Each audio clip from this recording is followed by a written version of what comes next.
National Weather Service in Peachtree City has issued a severe thunderstorm warning for east central Jackson County in northeastern Georgia, southern Madison County in northeastern Georgia, until 3 p.m. Eastern Daylight Time.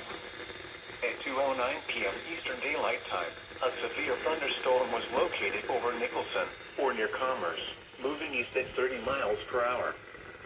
Hazard, 60 miles per hour with gusts and quarter-size hail. Source, radar indicated. Impact, hail damage to vehicles is expected. Expect wind damage to roofs, siding, and trees. Locations impacted include Demulesville, Nicholson, Comer, Colbert, Carlton, Diamond Hill, Mason Townley. For your protection, move to an interior room on the lowest floor of a building.